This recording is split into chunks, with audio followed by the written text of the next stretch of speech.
Live. Everywhere. On netrootsradio.com.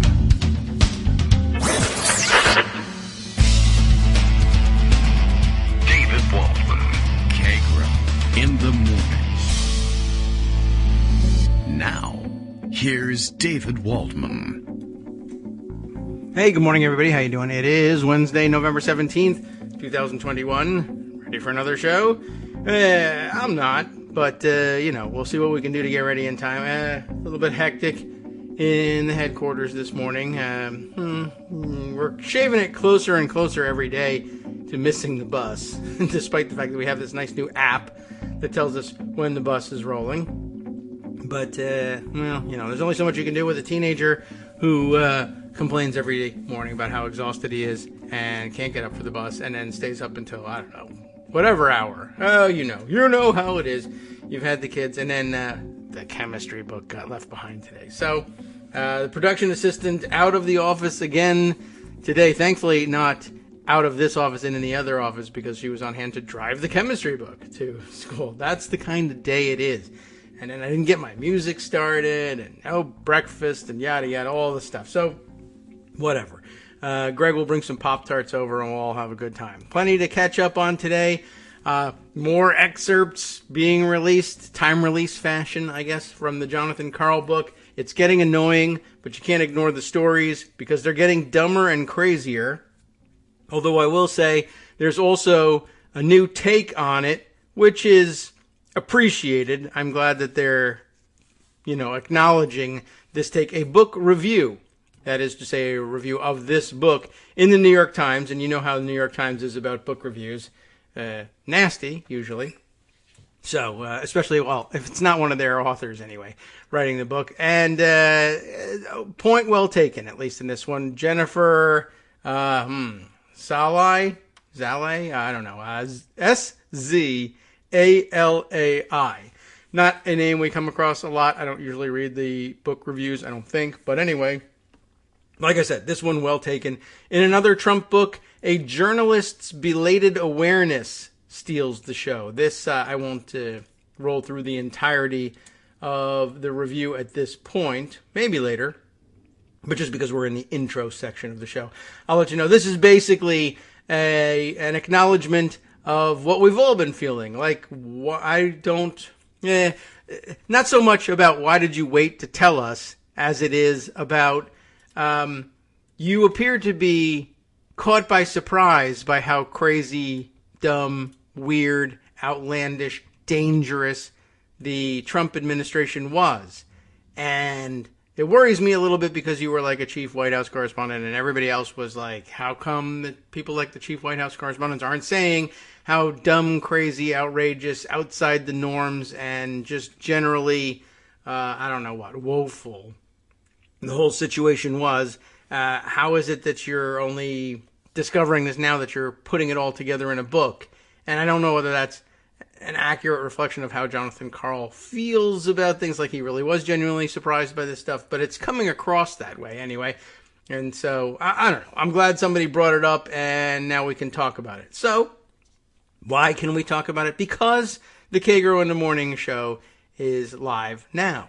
I know this, you know this, Bill knows this. We'll share his knowledge of it by reading his morning tweet. As a public service today, KagroX will spend 2 hours going through the top 10 proper snowblower safety tips. Sorry, but none of them will shock you. That's too bad. That's a must-have for a top 10 list. One of these numbers will shock you, I'm sure. I could always add one that will shock you. Stick your face in the snowblower. That will shock you, certainly, just to hear me say it. Anyway, it's, let's see. What other fun stuff do we do? Is snowblower safety tips necessary yet? And it hasn't snowed in Portland yet, has it? I mean, it's colder, but I don't think it's snowy weather. Well, we can ask Craig. He's in New England. He can give us some idea of how cold it is up there and whether or not we need to... Can I have another day or two to prepare my snowblower tips is basically what I'm asking. Good morning, Greg. How are you? Good morning. It's 29 degrees out, so it's a little chilly. It could snow, but it's going to warm up over right. the next couple of days. We might get up to 60, and then it'll go back down because it's that time of year. Well, yeah, that's the way it's supposed to be. You know, it's nice to get one of those warm break things, although I prefer when they come later in the season so that it's a real surprise and everyone can get out and enjoy it. Although, usually I've scheduled my day such that I can't, but anyway. All right. Well, to get 60 degrees in November is still a little unusual. It's pretty good. I mean, we've had pretty bad ice storms in October that have knocked out power for like a week and a half. So, that's the way that goes. You started off on an interesting topic, which is the Jonathan Karl, like, how come you didn't know everything was crazy thing. Yeah. And, the Pundit Roundup title for today is Extraordinary Times Call for Extraordinary Vigilance. And I started off with an interesting piece by Charlie Sykes, misreading the politics of normalcy. Okay, all right. And he gives us, for example, talking about crazy, scenes from America circa 2021. In Kansas, anti-vax protesters are showing up to meetings wearing yellow stars. Yeah, not good. In San Antonio, worshipers at a service at the Cornerstone Church chanted, "Let's go Brandon," at the church. Also not good. Meanwhile, retired General Michael Flynn, Not good. him. Yeah, he's a spy. The former national security advisor to the president declared, if we're going to have one nation under God, which we must, we have to have one religion, one nation under God, and one religion under God, which, of course, he didn't specify the religion. As somebody on Twitter noted, hopefully that God isn't Kali, because, things can go bad if that were the case. I guess so. All right, well... I stepped in it. Okay, well... Right, so over the weekend we got news about the way Trump White House interfered with the CDC's COVID planning. Mm-hmm. And polls suggest as many as 21 million Americans think the use of force is justified to restore Donald Trump to the presidency. Yeah, well, that's terrific. On Sunday, Wyoming Senator John Barrasso refused 4 separate opportunities to distance himself from Trump's defensive chance to hang Mike Pence. And, of course, Trump in a penguin suit. Was interviewed by Mike Lindell, where he quadrupled down on the idea that Pence screwed up because he didn't do the right thing. So that's bad. Yeah. And yet, the GOP has opened a massive lead in the polls. Yeah, sure. I mean, why wouldn't they? All the good things they're doing. Oh wait, you said they were bad. That's right. So, Charlie Sykes note, there's obvious answers as to why, including inflation, Afghanistan, supply chain problems, rising crime, problems at the border, pandemic, wokeness, certain tone deafness toward the public's concerns. All of them have contributed, but the numbers also suggest a more fundamental flaw. Biden was elected to restore a sense of normalcy, but these aren't normal times. True. And so with all of the stuff that's going on, there's a dramatic disconnect in the politics. Biden signs the $1 trillion infrastructure bill, and Steve Bannon, and those are not like equal and different ends of the pole of where we're at. Mm-hmm. It's one is like really bad, and the other is like okay. Yeah. And like so the question on the table for the American people. And this isn't your opinion or my opinion. As I tweeted this morning, my number one issue is democracy, but to voters, it's gas prices and the economy. And so, like, if I'm running an election, I run it on their issues, not my issues. And so it's not clear Biden, to them, is the man of the moment. We all love Mr. Rogers, but if your house is on fire, you don't call Mr. Rogers. Well, not now. He's dead, but, right. So he makes a suggestion. Remember, this is a never-Trump conservative. Mm-hmm. Perhaps Democrats could also take a break from their own internecine bloodletting long enough to make the case the GOP has become an extremist, nihilistic, and reckless danger to the republic. Because if democracy really does face an existential crisis, maybe the administration and Congress should act like it.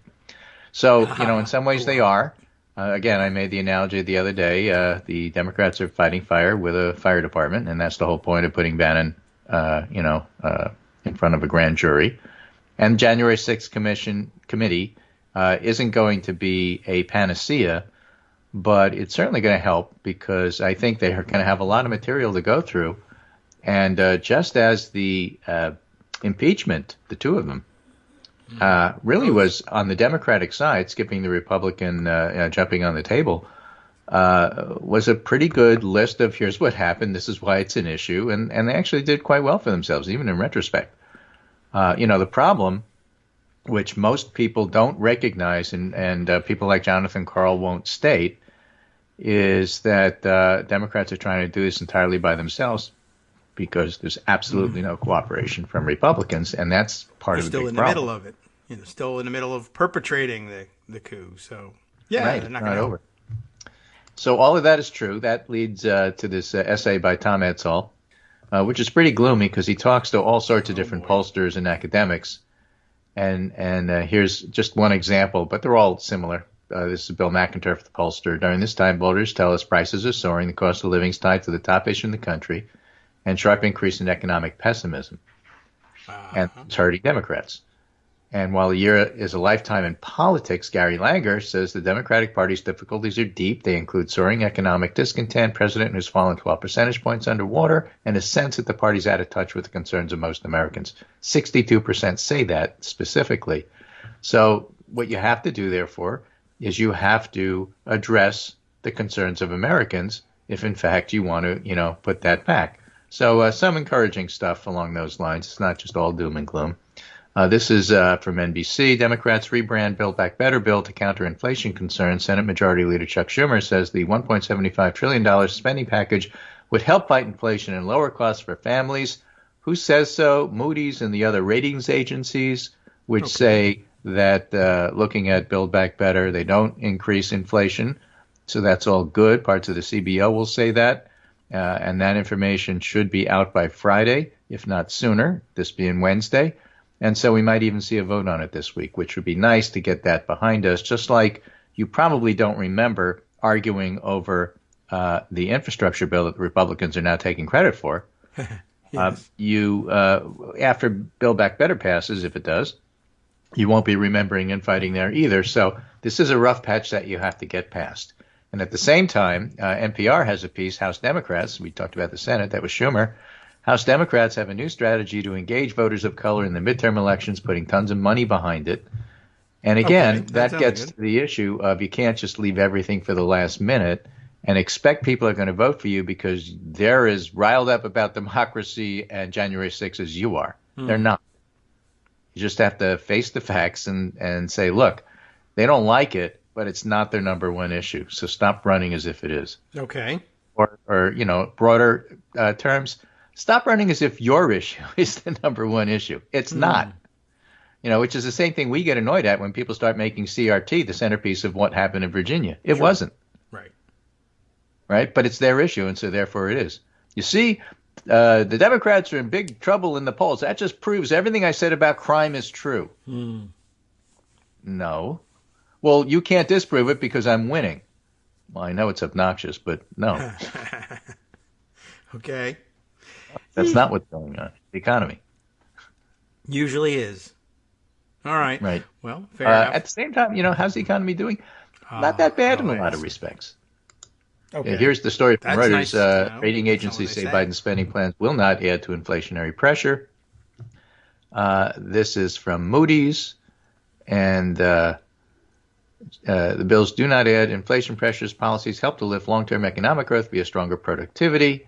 Talking about how Democrats are out of touch because they're not really addressing families with children and their issues, when in fact the whole child tax credit is exactly what they should be talking about. So some of this is in fact a messaging issue, but some of it is just confusion. And I want to get to like a really long piece that we won't do all of that gets to part of the problem here, I think.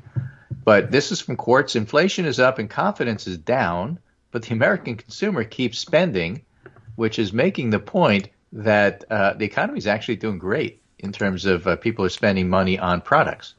Okay. I mean, more of it. And the opposite is like you're in a recession. Yes, That's the opposite of what's happening. We are not in a recession. Far from it. The economy is actually looking pretty good. In terms of money moving. In terms of money moving, yes. Okay. That's what an part of the economy issue is, so I there guess is makes sense. the prices, because some of it is, spending a lot because prices are going up. Therefore, you're spending more than you otherwise would if the prices stayed stable. And also increasing Yes. prices mean a lot of people are saying, oh, I better buy my Christmas stuff now before the price goes up. Oh. And so, you buy a lot of stuff and the price goes up. Okay, I Or it guess. did, so, I win. Is that what the people are doing, buying before the price goes up? Or I thought it was we were told to buy because it'll take longer for things to ship to you or something Well, like there's a that. number of reasons, but whatever I it guess is, that's people are one of buying. them. They're not sitting this out. So the economy is actually doing fine. And in fact, there were job revisions adding like more than 500,000 jobs Ah, yeah. for the last few months. And so the employment numbers may be the lowest they've been in 50 years by the end of 2022.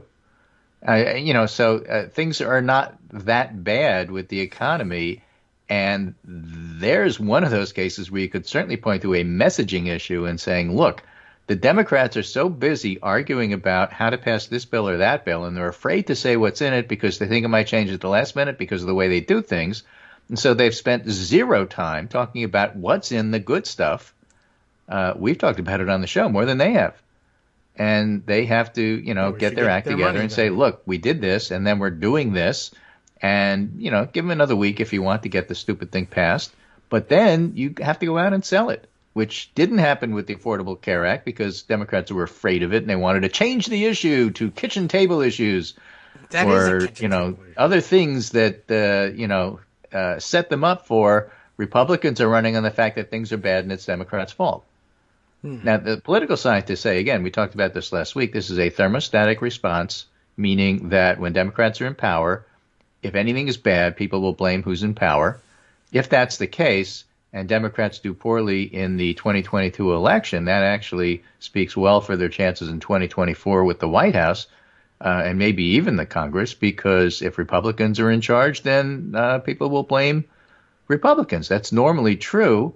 Problem is, of course, that we may not be a democracy by the time it comes around, but, Whatever. that's another story altogether. Point being, there are structural things on the table that make it difficult for Democrats, but you have to help yourself and run the best possible campaign. And the way you do that is you run on the economy and you have to outline where the economy is good and why it's good. There's another story out about containers, empty containers dropping like 28% at the big port in Long Beach in California.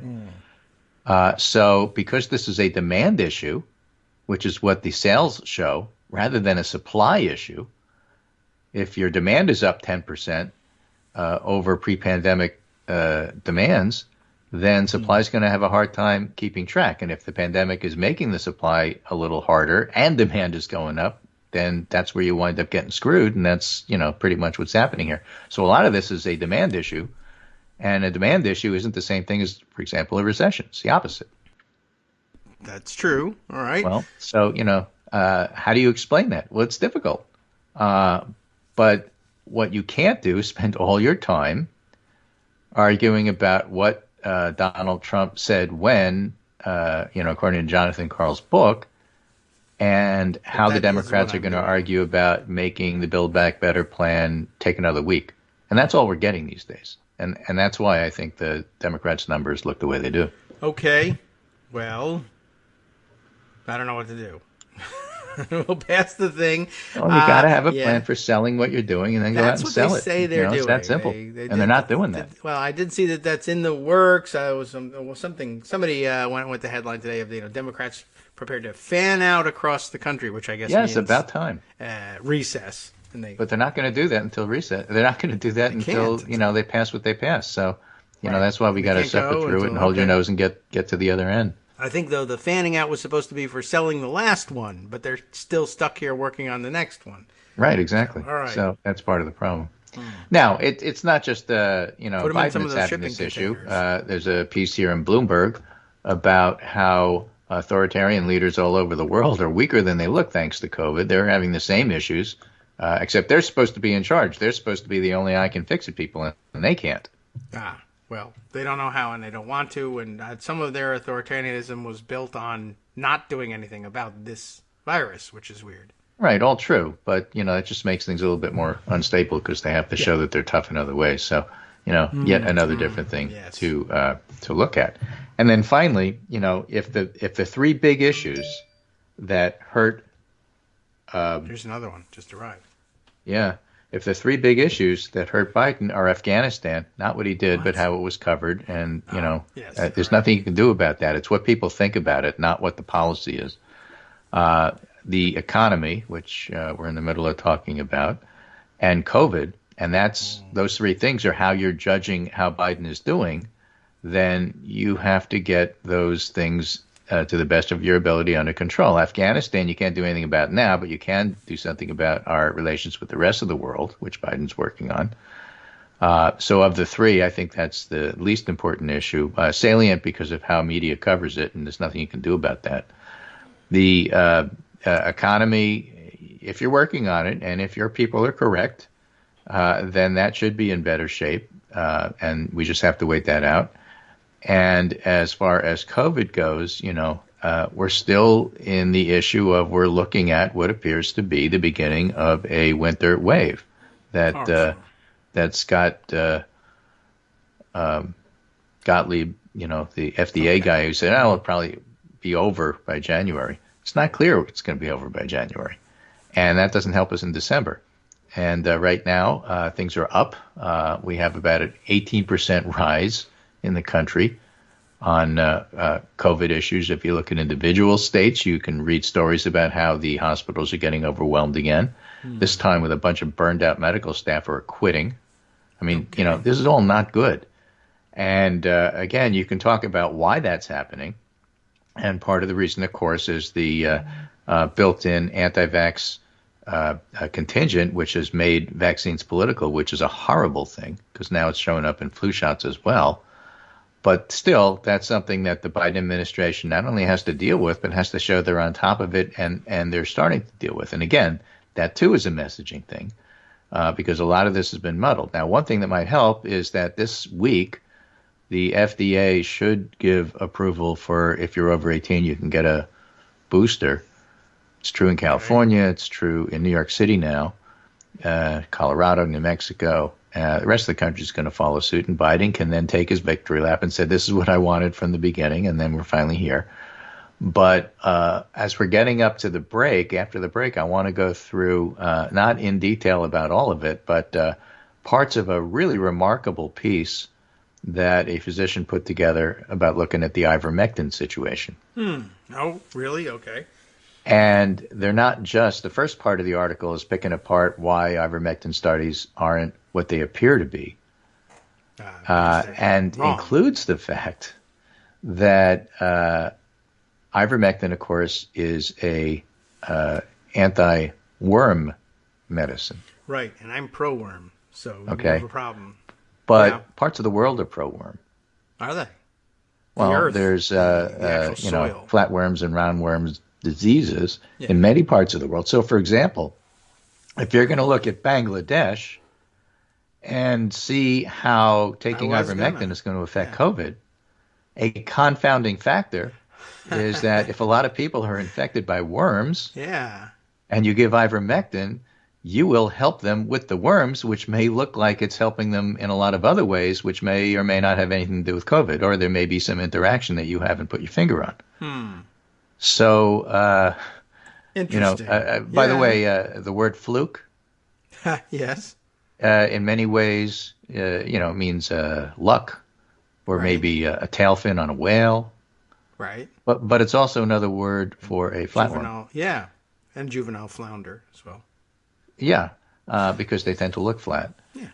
And so the point is, if you think that the results of an ivermectin study weren't really showing it worked, it was just a fluke.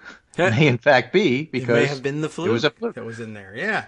Well, so he notes in his piece here. I've been waiting to use a bad pun like that for years and years and years. It finally comes around, and here it is buried in this huge article that you'll never see it. But I'm just getting my points here. The gist of the article that he wrote is about how you can look at ivermectin and different people can come to different conclusions, and that's one reason. But it's in communicating what all of that means and how you pick apart the studies that's most important. It's a real masterclass essay on communication, and that's what I want to talk about after the break. Okay. Well, we still got a little bit of time before that break, but I understand this will take us some time. So you want to set it up for later. I do. That is interesting. Just in terms of, I hadn't really thought about the possibility of parts of the world where parasitic worm infestation is a serious problem among humans, and saying, I don't know what these guys are talking about. I've been taking ivermectin and I feel better than I have in X number of years, especially if you're taking it because you're hoping to prevent COVID. So you don't have COVID now, and there's no reason for you to be feeling bad from COVID, but you're feeling bad from having parasitic worms. And well, if I take it and I'm overall healthier, then that has to have some sort of effect. So just keep all of that in mind. It could this is not a case for why ivermectin works, but it's a case for part of the reason that you really have to look at these studies. And he goes through this, and other people have done this as well. There are websites that publish all the good things about ivermectin, and he just makes the point that they are just so much more coherent and easy to read and superior to what CDC and other places put out about ivermectin. They have every single study. You can click on each study. It'll give you a little encapsulation of why this study shows that ivermectin is good. It's just a great communication site, even though they're full of it. And people, you can't find out who's paying for it, and you don't know where, all that stuff. But still, going through the studies, more than half of them needed to be removed because they're either fraudulent or because they're terrible studies.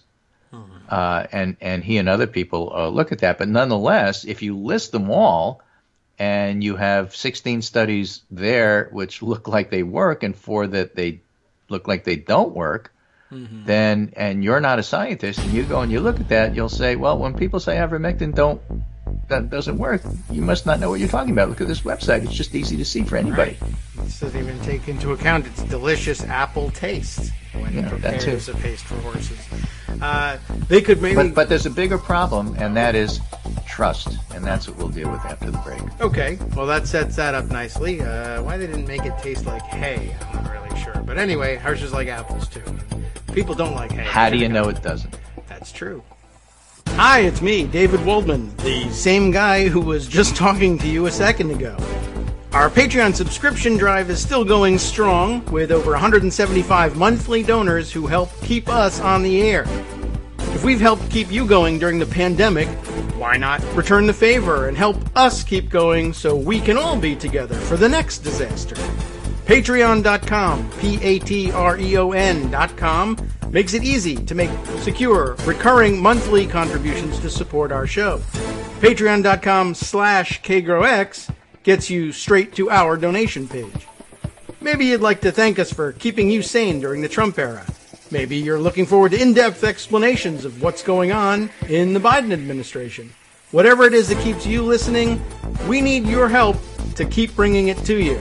And hey, if you happen to prefer using PayPal or even the Square Cash app, we're up and running with those options too. Thanks again, everyone, for all your support. We literally could not do this without you.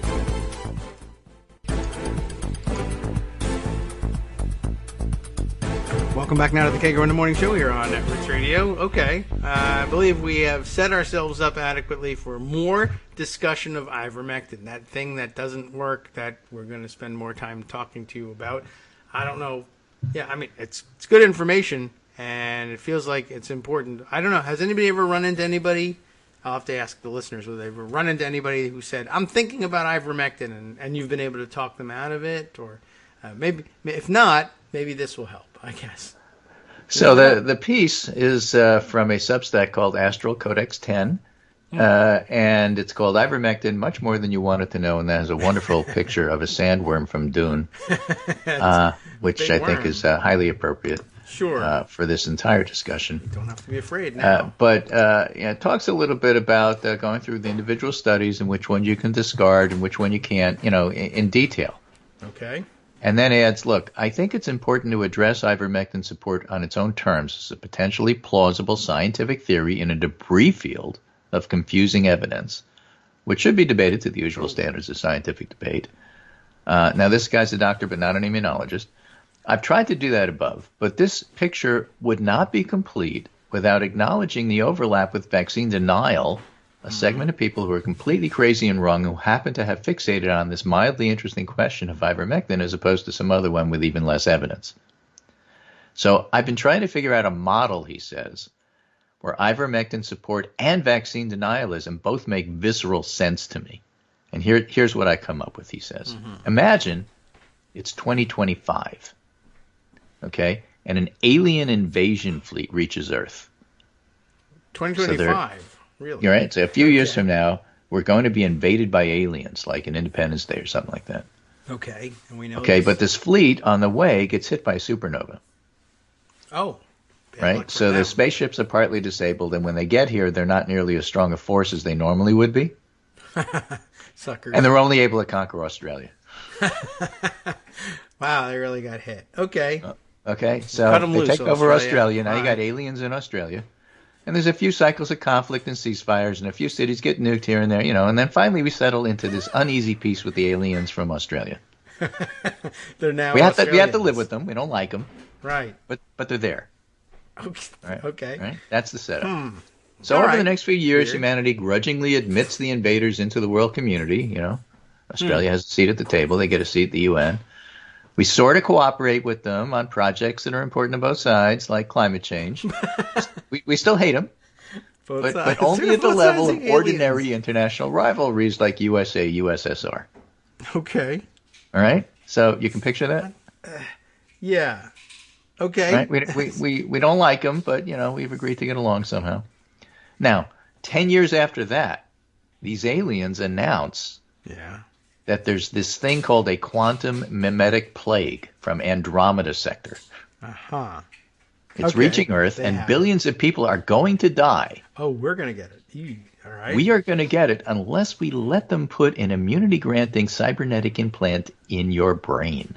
Now, the aliens admit we haven't always been friends. Honestly, if it were up to them, they'd rather conquer us. But this plague is an enemy of everybody, and so you got to do this because it's the only way you're going to survive. Okay.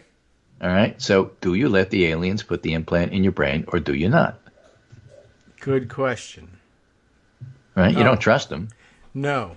You actually hate them. Right. But they're offering you something that could save your life.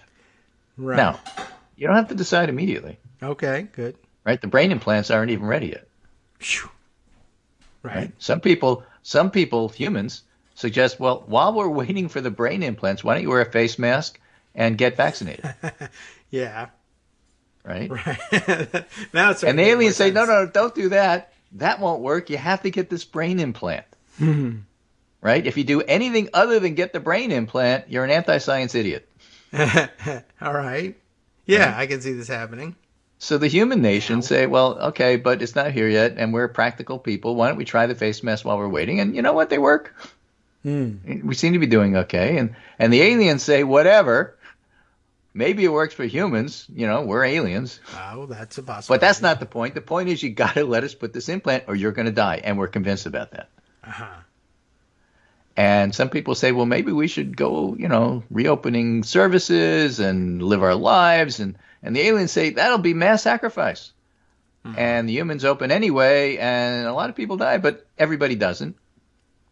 And maybe the death rate goes up 10%, hard to say. And the aliens say, whatever, Okay, so everybody didn't die, but a lot of people died. Okay.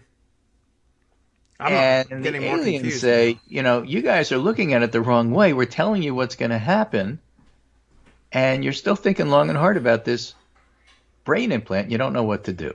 So what's the difference between this, long extended metaphor, where you're probably going to come out on the side of anti-implant because you do not trust these hostile aliens, right, and the real world, where you're probably pro-vaccine? Yeah. And for the author of this extended metaphor, it's a combination of the aliens are hostile, so I don't trust them no matter what they do. Okay. You see where we're going here? Yeah. And if the aliens are so smart, why wasn't their prediction about mass and opening up exactly what they said it was going to be?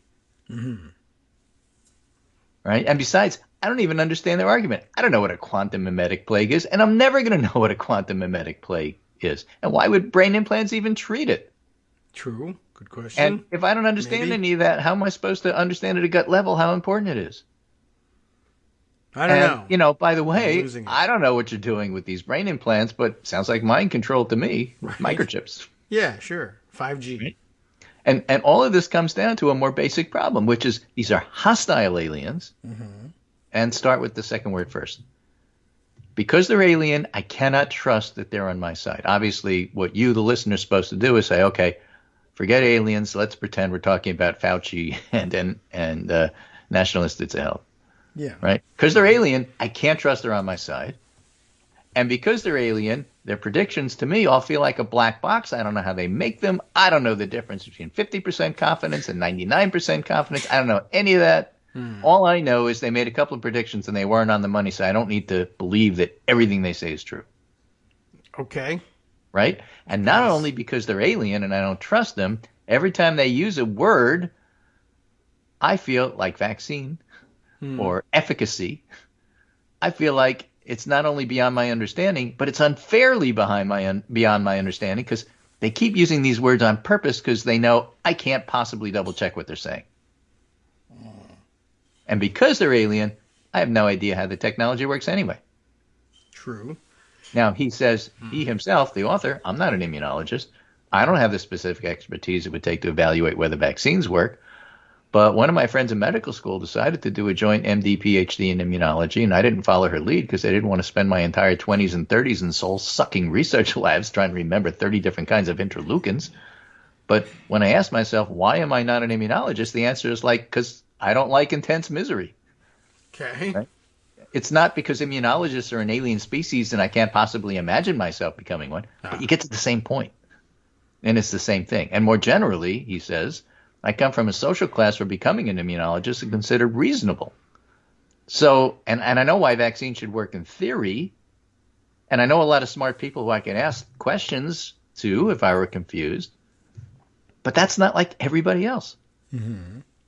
So he adds, John Steinbeck said, socialism never took root in America because even the poor see themselves as temporarily embarrassed millionaires. Right, okay. Rather than as members of the class of poor people. Because if you're poor people and they're rich people, you're against them.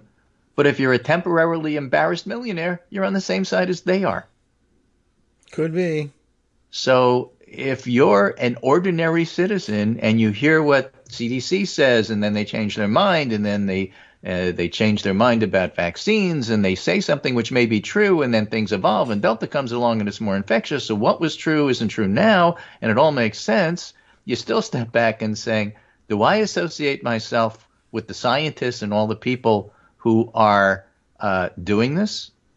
Or do I associate myself with like regular people who are a little confused about this? Okay. I'm not even sure where side this guy's on anymore. Okay. Well, but he's trying to make the point that's complicated. Okay. And why is he making that point? Because if your messaging is trust the science, how the hell does that work? I don't know, but I guess Do you trust the scientists? How are you supposed to trust the science if you're not completely sure you trust the scientists? I don't know. Do you trust the drug companies? Have they ever made a case that, you should get this medicine because like it's good for business, but that's not why I'm telling you this. I just think it's overall good for you. I mean, part of the problem here is the messaging that people are using becomes so absolute and so simplistic. If you like your doctor, you can keep your doctor. It becomes untrue. And once it becomes untrue, you engender mistrust. And once you engender mistrust, you cannot get that back. And so this whole thing about complicated situations like ivermectin, right, have a general solution that you can discuss, but if you're going to do it in absolute terms and make it us versus them, you are never going to get there. And ivermectin is complicated enough so that once you've made it us versus them, you can throw out science altogether. And anytime you say, well, just trust the science, well, which science? Mm-hmm. The part that says it actually might work for people if you live in the part of the world that has worms? Mm-hmm.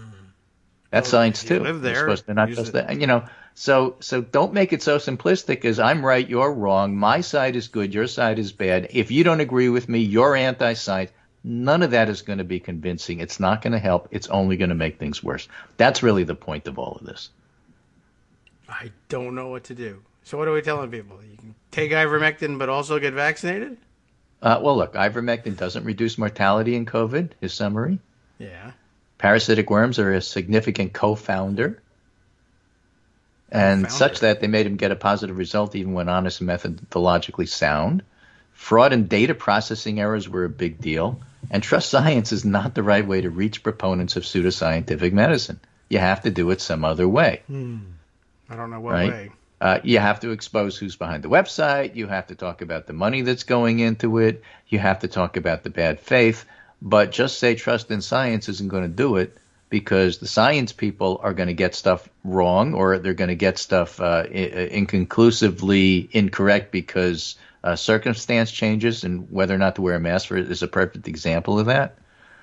And so you can't hold out your side as we always get things right and you always get things wrong. Again, if you're trying to convince people, it's all about persuasion. This isn't about, I win the argument. And that's true in politics too.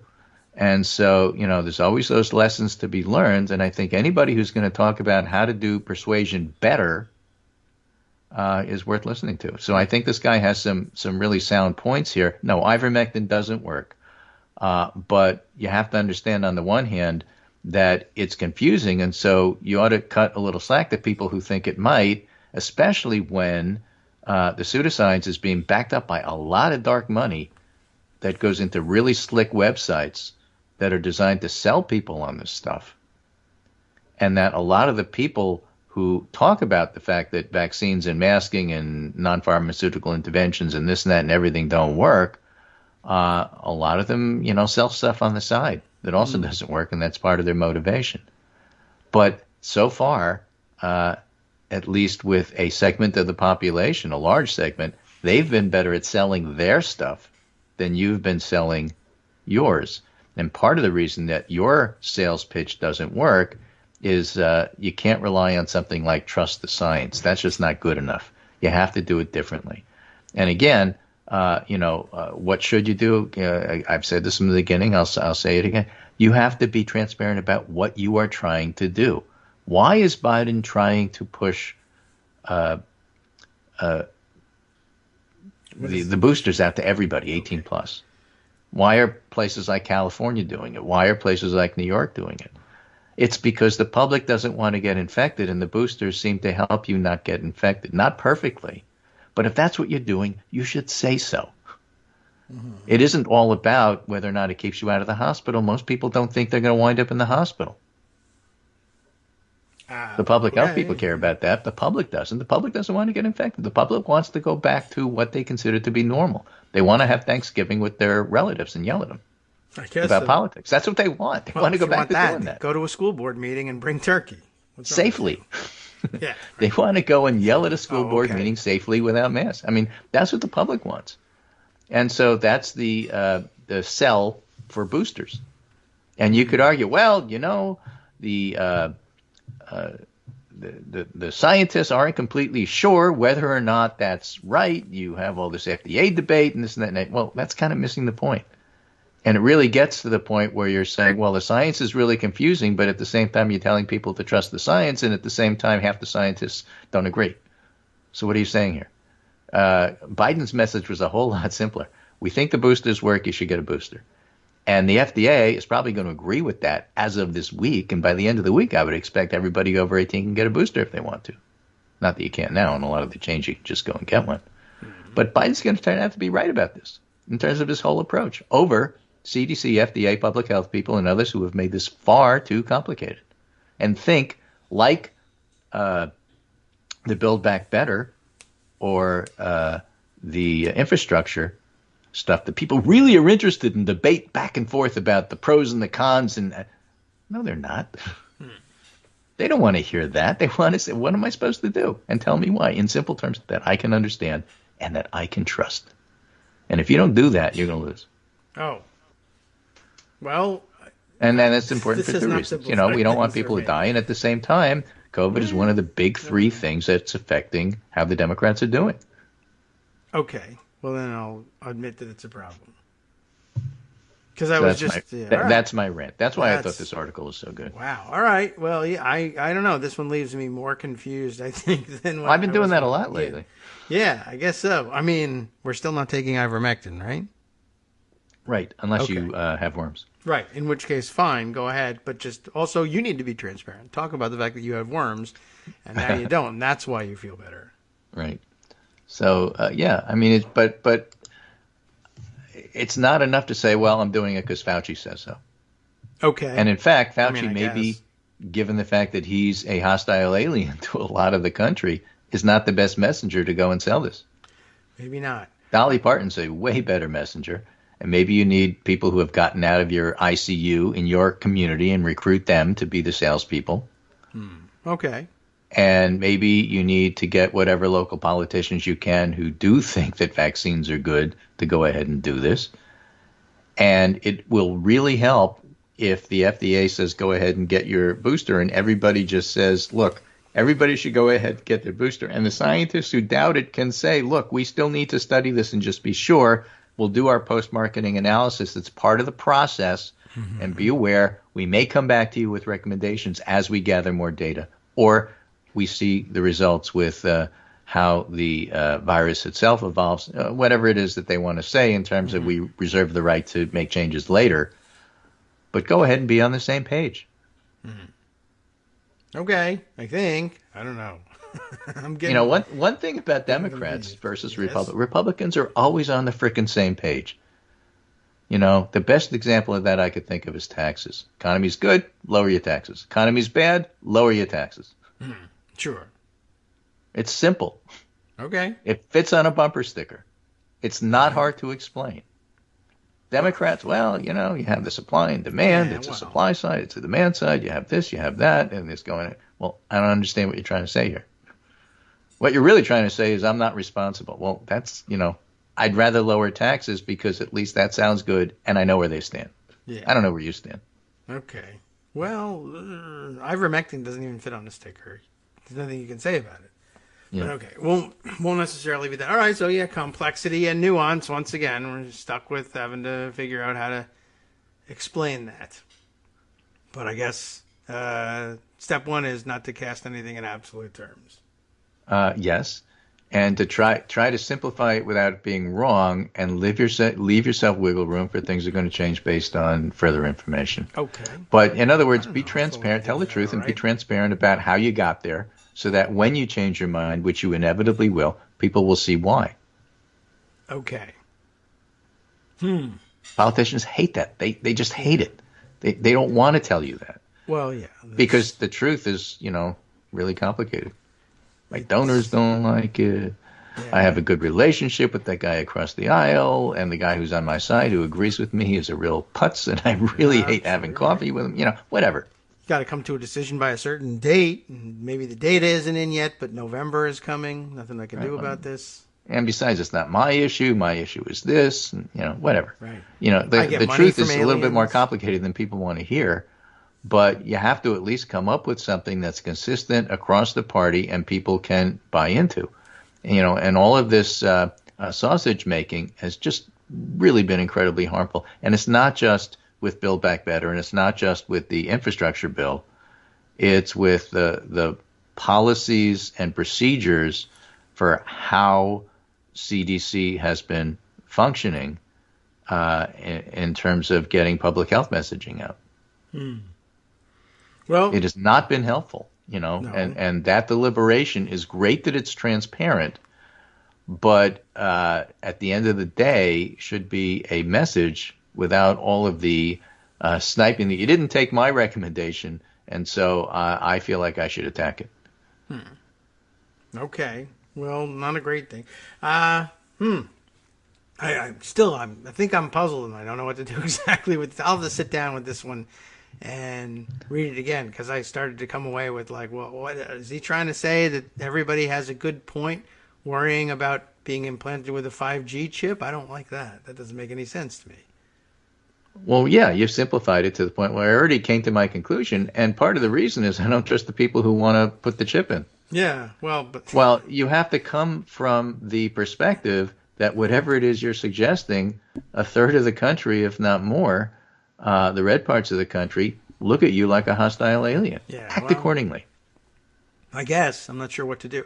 Do I right? have If you want to get along with them and get your seat at the UN, be nice to them. Stop trying to invade them. I guess so. I thought that was the most fascinating part of the whole thing is the aliens. That's maybe the most realistic alien invasion story that I've heard to date. Is it the overwhelming Right. It explains a lot about Australia. You know? That's one thing, right? But arriving with what you think is overwhelming force, or what you set out with thinking was an overwhelming force, arriving weakened and unable to do anything, and having to say, we might have to just get along with these guys. That's what happened when the Democrats took over Congress. I guess it's a totally perfect analogy. I suppose so. I don't know. But you're still looked at by as aliens by the other side. I guess. So again, act accordingly. So anyway, I thought it was helpful. Well, I don't know. It certainly could be. It didn't. It just confused me. But there you go. That's another one of those problems. Well, right? That's because you still want to conquer them. Maybe. But yeah, well, I was confused by the idea of like, okay, well, let's see if we can get along with them. Okay, that appealed to me. And then it was like, okay, but they are telling you need to have a microchip implant, which is what the people you don't want to get along with are saying is happening now. Okay. So you don't trust them. That's right. So, how do you deal with people you can't trust? That part and parcel is our politics today. And if there were an easy solution, we already would have thought of it. But that's really the conundrum that's on the table here. How do you deal with people you don't trust? And again, that also is a summary of what's going on with Democratic bills. It's a summary of what's going on with getting your vaccine. It's a summary of what's going on with our politics. And that's the kind of thing that you need a solution for. That's what you should be working on. So things that lend itself to being able to work a little bit better with people you don't trust is what you should be watching for. All right. I think I can deal with that part. Well, weird. Okay. I'll keep it in mind and see if I can sort it out a little bit later on. And at least we know, well, one, there's something weird you can read with a picture of a giant sandworm on it. So if you were looking for that, we definitely have you covered. Well, always relevant. I think so. For something. Okay. Man. All right. Now this makes me actually hunger for going back to Jonathan. Well, it was an interesting show, but that was just a fluke. You got to use that, at least. Yeah, you got to use that. So anyway, I'll leave you with that. Take care. I promise I won't do this again tomorrow. Wow. Okay. I don't know what to make. I'll do something completely different tomorrow. Okay. Well, that's fine. You get another chance at it on Thursday. This happens from time to time. And I think probably sitting down with it when I don't have the thoughts of also running the radio show and trying to connect it to 10 other different things might help me too. Or going to medical school. Whichever comes first. You can skip the first half of the article, which is the ivermectin dissection. That's pretty technical. But the concept of what to do with it is the interesting part. Yeah. Now, this may be one of those, unusual days where I've confused you enough, so now you can't do the second part of the show. Because, I don't know what to do. I'm just going to read Twitter to you. I know what I was going to do, but now I don't.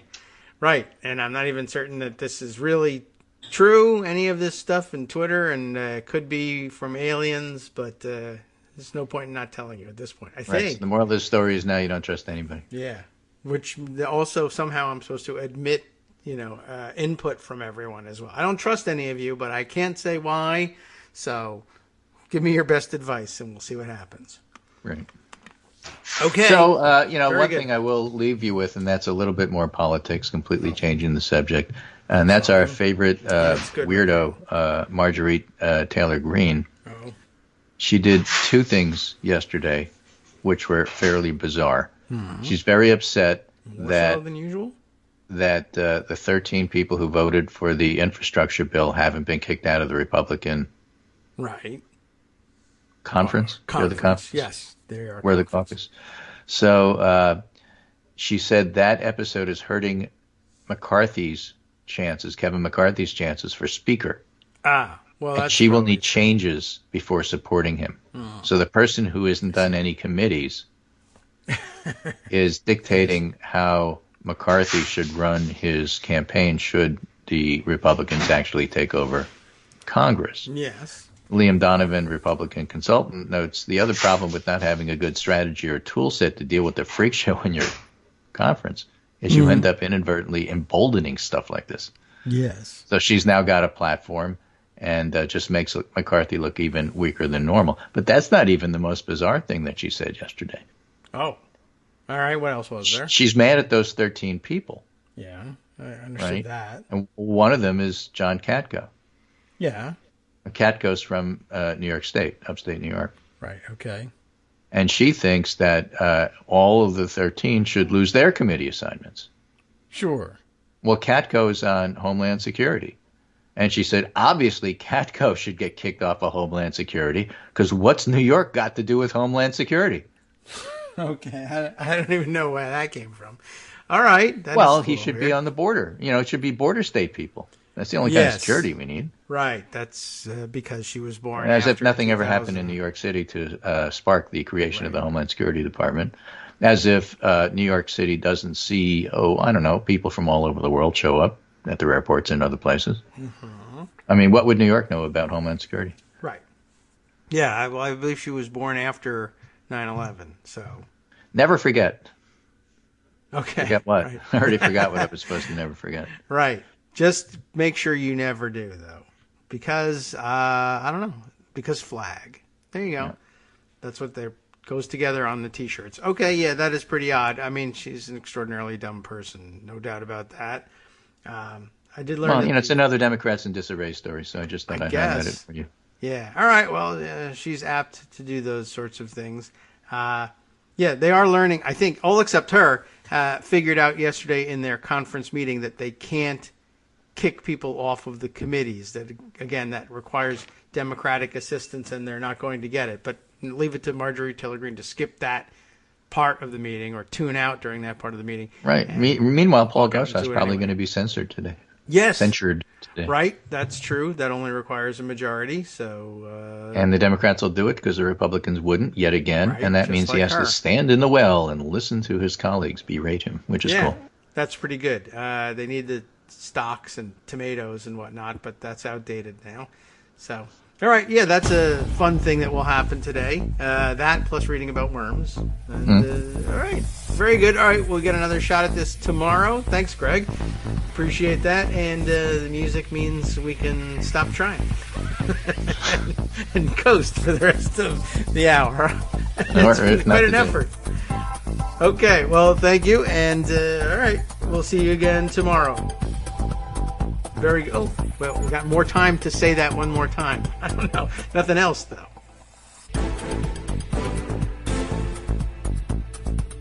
All right, welcome back now to the Kagro in the Morning Show here on Networks Radio. Let's see if we can get a better handle on things. I'm baffled by what went on, and we'll have to make some study of it off the air in order to make sense of it. But I did have this piece just as we closed things out. I had to tell him during the break. We do have something that comes in to bolster one of the other earlier discussed items about the economy being in better shape than people are willing to give credit for. Target, the store. Target blows past quarterly earnings expectations and says shelves are full for holiday season.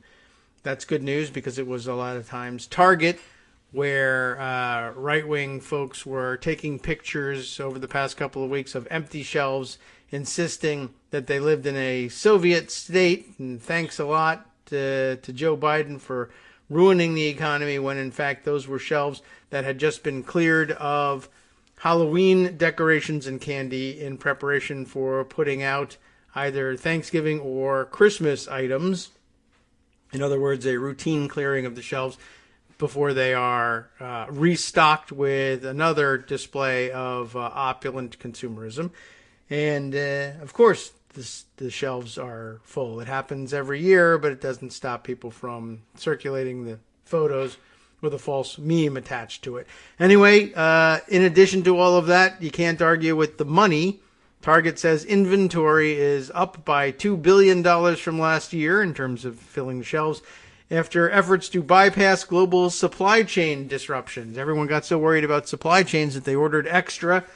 Not only are people ordering their gifts earlier, but I guess your retailers are ordering more of it, worried that less of it would come through, and on balance they would end up with the right amount on the shelves. And that'll be interesting to see if they are now overstocked and can cut prices. That would really be something to try to move more of that product off the shelves. That would certainly help in explaining how this might be a healthy economy after all, and would help convince people. We'll see how that goes. All right, so let's see. I feel like I need to get back on track with the politics, and there's a lot to get to. I feel like, maybe we ought to take a look at this book review after all. I feel like now it's time to get grounded by dealing in something I understand a little bit better. So jumping back again to the New York Times book review of Jonathan Karl's book, before we get to the crazy excerpts that were released yesterday. So some context to this before we get into the news stories. By the looks of his formidable resume, this review begins, the veteran Beltway journalist Jonathan Karl shouldn't startle all that easily. Karl has covered every major beat in Washington, D.C., including the White House, Capitol Hill, the Pentagon, and the State Department, his author bio notes, and has reported from the White House under 4 presidents and 14 press secretaries. Until recently, he was the chief White House correspondent for ABC News, a perch that placed him, as he put it in the title of his previous book, front row at the Trump show. Yet in his new book, Betrayal, the final act of the Trump show, Karl comes across as almost poignantly ingenuous, and polite to a fault, repeatedly flummoxed by what he saw in the last year of the Trump administration. Front Row, which had the unfortunate timing of being published in March of 2020 before the consequences of Trump's governance were fully laid bare, and then COVID, of course, began with a solemn tribute to objectivity and balance and a complaint that the mainstream media coverage of Donald Trump is relentlessly and exhaustively negative. That is unfortunate, isn't it? Just a year and a half later, after 750,000 American COVID deaths, I would tell you it's more than that, and an attack on the Capitol, and 2 impeachments, Karl allows that the Trump show may have, in fact, been more sinister than mere theatrics after all. I have never wavered from my belief that journalists are not the opposition party and should not act like we are, Karl maintains in Betrayal. But the first obligation of a journalist is to pursue truth and accuracy, and the simple truth about the last year of the Trump presidency is that his lies turned deadly and shook the foundations of our democracy. It wasn't just the last year, John. Betrayal is presented as an inside look at what happened in the last months of the Trump White House, beginning on February 10th, 2020. At that time, news about a novel coronavirus in China was percolating through the United States, but staffers in the White House seemed more immediately threatened by Johnny McEntee, a 29-year-old former college quarterback who went from carrying President Trump's bags to becoming the director of the Presidential Personnel Office, responsible for the hiring and firing of more than 4,000 political appointees across the federal government. That's an interesting light in which to cast McEntee. I hadn't thought about that yet. I was just thinking about just generally how bad he was for America in general, just doing the job that he was doing. But interesting counterpoint, for instance, to the initial Republican claim that the administration was caught flat-footed by the coronavirus because they were distracted by and busy defending themselves from the first impeachment.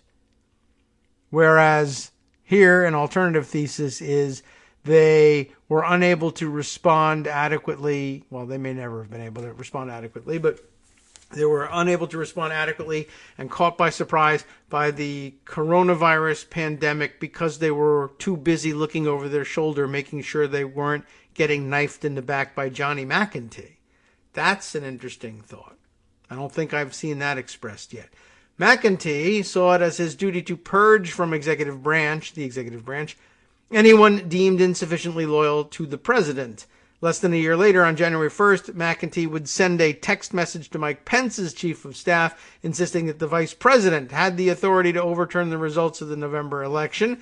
He pointed suspiciously to an episode involving Thomas Jefferson as an example. I still want to read that one of these days. I read a brief summary of it and was like, well, that doesn't make any sense. Not that I didn't think it was, I figured that as much. It wouldn't make any sense, but I'm curious about like what he's even pointing to historically. Anyway, the full and absurd text of the memo is one of several scoops Carl offers in his book, along with another memo from McEntee's office sent less than a month before the election outlining why Secretary of Defense Mark Esper should be fired. Esper's supposed transgressions included focusing the department on Russia and actively pushing for diversity and inclusion. We know how much they hate that. But, of course, I guess the new and radical departure was, why would the Defense Department be so focused on Russia? Well, ordinarily they are. You don't want them to be because you're pro-Russian, because they help you win the election. That seems weird.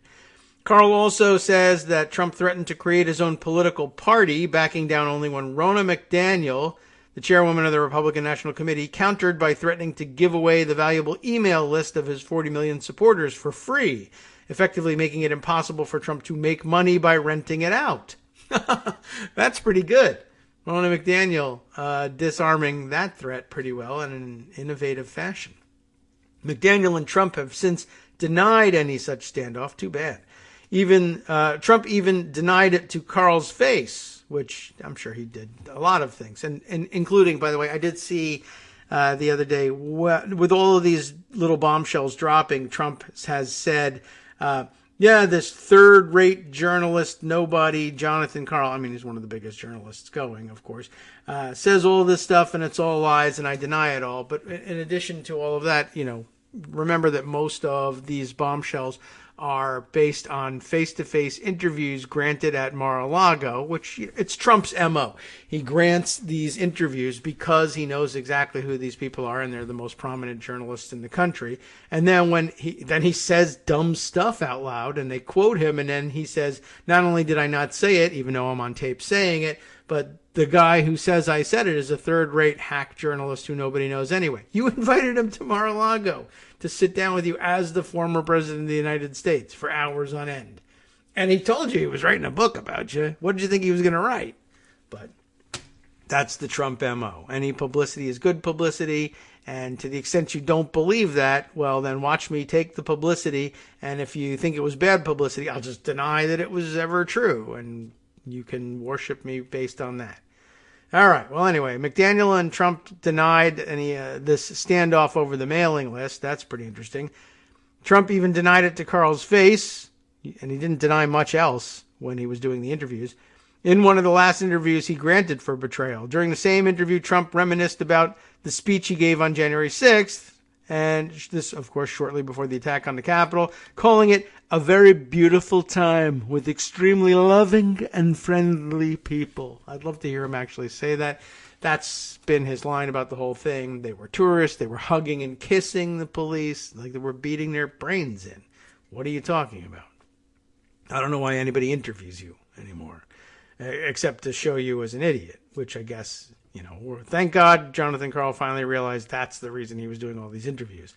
Anyway, Karl, at least inwardly, was aghast. I was taken aback by how fondly he remembers a day I will always remember as one of the darkest I have ever witnessed, he writes, adding that Trump seemed to justify the death threats made against his own vice president.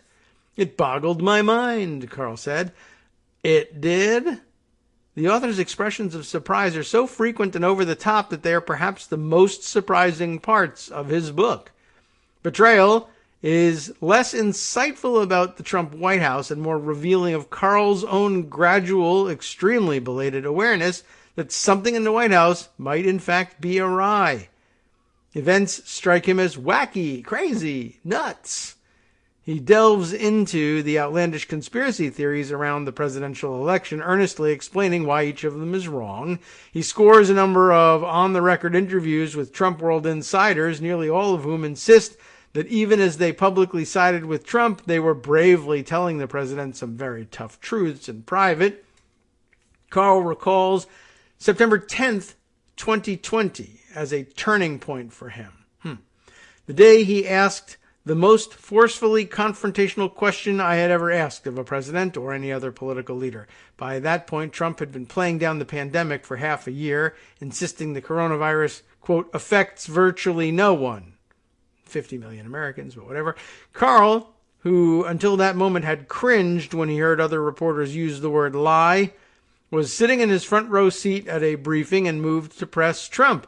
Why did you lie to the American people, and why should we trust anything you have to say now? Once again, this is an interesting tale, like the story of a guy who made a career of saying, oh, you really shouldn't say lie, that's so partisan of you, finally realizing, oh, well, actually, I'm right, this is a lie. Everyone else was just arriving at my position faster than me. That's all, you see. It's all about me. I don't know. What a weird thing to do, to suddenly realize, and not be contrite about it. Like, I suddenly realized all of you were right all along. It was just, I suddenly realized I had been wrong, but now I was right. And I don't know. It's, well, what can I, anyway, go on with the review here. It was a good question, though it simply got turned, like so many exchanges during those briefings, into more Trump theater, with the president scowling and calling Carl a disgrace to the ABC television network. You also wonder how Carl, who mentions in his previous book that George W. Bush took the country to war with Iraq under false pretenses, had spent 2 decades covering politics without asking anything so forcefully confrontational before. Front row includes a conversation in which Carl informed Trump that calling the press the enemy of the people was perhaps dangerous. Some sick person might take your words to heart, I told him. I hope people take my words to heart, he said, missing the point that I was warning of possible violence against journalists. Or perhaps it wasn't Trump who was missing the point of that exchange, something that didn't seem to occur to Carl, apparently so entrenched in his establishmentarian assumptions that until very recently he deemed certain distressing possibilities simply unfathomable. More than a year before the 2020 election, Carl asked John Kelly, Trump's former chief of staff, what would happen if Trump lost and refused to concede. Good question, right? Kelly was sure that Trump would leave, and if he tried to chain himself to his Oval Office desk, they would simply cut the chains and carry him out. Carl recalls being impressed by Kelly's tone of confident authority. I didn't ask any more questions, but I still had a few, he writes. A strange admission for the chief Washington correspondent of a major network. The scenario described by John Kelly seemed too disturbing and too absurd to consider any further. I tried not to think about it again. The Trump era blew a hole through all kinds of institutional norms and presuppositions, revealing vulnerabilities and blind spots.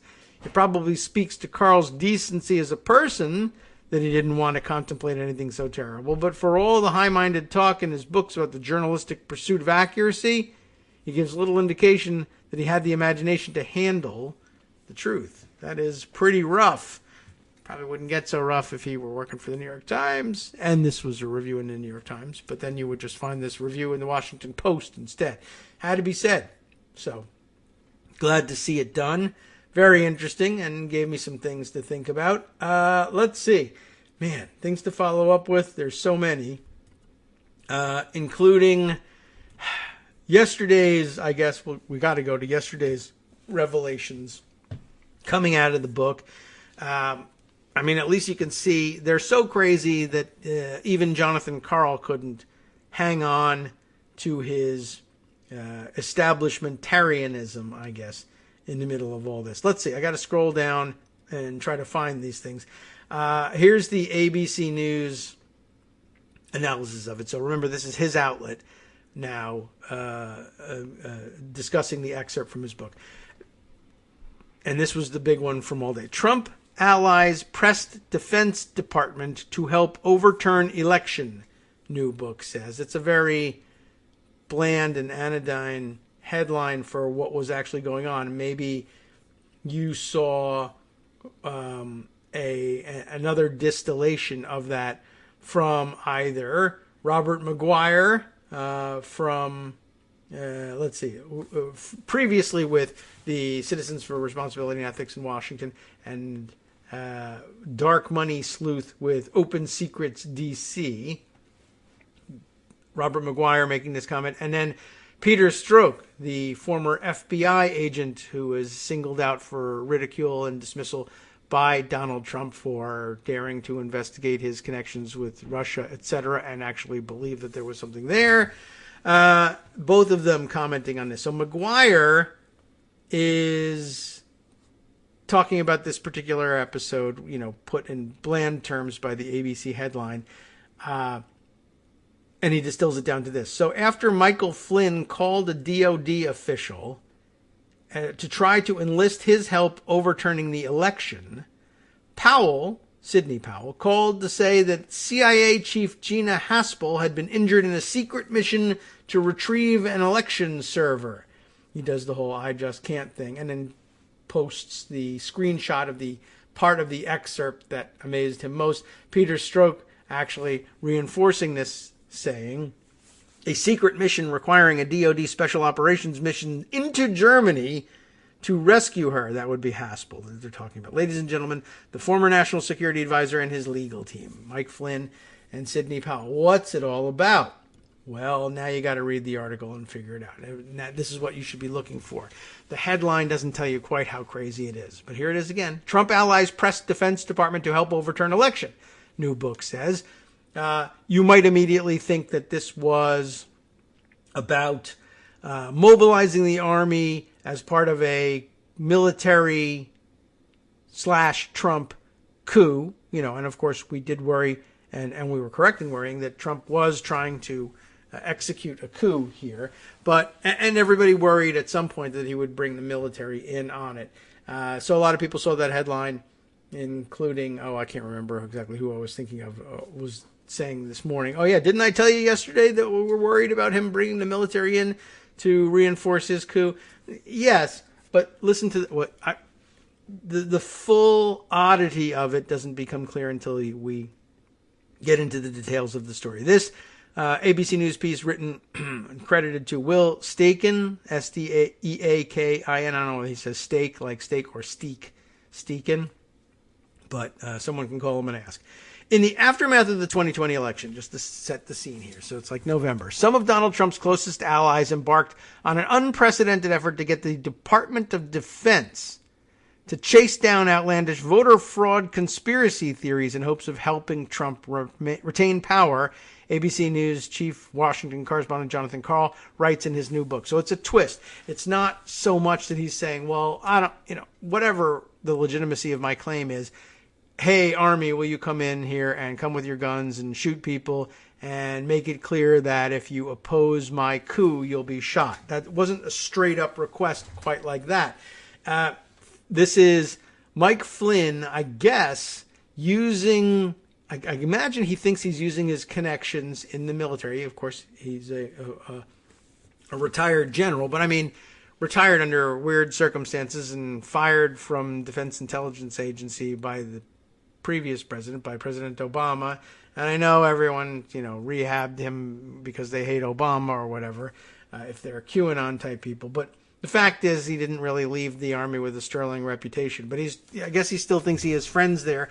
So he's calling the people in the Defense Department, but not like active duty military people, but civilian employees in the Pentagon whom he has helped along in their careers and thinks they'll help him now. But he's trying to get the Defense Department to step in and do the investigating of the so-called, the election fraud that he wants investigated. He's not calling the Department of Justice because I guess they've already said no. If not to his face, they may have told the president, no, we're not going to be investigating this thing. So Flynn's like, well, I don't know. I'll be able to influence the civilian leadership of the military to do it instead, as though the president hadn't thought of that. Anyway, in Betrayal, the final act of the Trump show, scheduled to be released today, that's yesterday, Karl reports that former Trump National Security Advisor Michael Flynn and former Trump attorney Sidney Powell tried to enlist a Pentagon official to help overturn the election. And then you'll groan when you find out who the official was. According to the book, Flynn, who had just received an unconditional pardon from President Trump after pleading guilty in 2017 to lying to the FBI during the Russia probe, so this sets us in late November when Flynn got his pardon, he makes a frantic phone call to a senior Trump intelligence official named Ezra Cohen, yes, sometimes referred to as Ezra Cohen Watnick. You remember that name? Who previously worked under Flynn at both the Defense Intelligence Agency, from which he was fired, and the National Security Council. They couldn't get rid of Ezra Cohen Watnick for whatever reason. He's embedded himself forever. So that's who we're talking about. And remember, this is a guy who considers Flynn to have been his mentor. So that's why Flynn is calling him about this. But he doesn't react to it as Flynn had hoped he would. Where are you? Flynn asked the DOD official who said he was traveling in the Middle East. Flynn told him to cut his trip short and get back to the United States immediately because there were big things about to happen. According to the book, Carl writes that Flynn told Cohen, "We need you," and told the DOD official that there was going to be an epic showdown over the election results.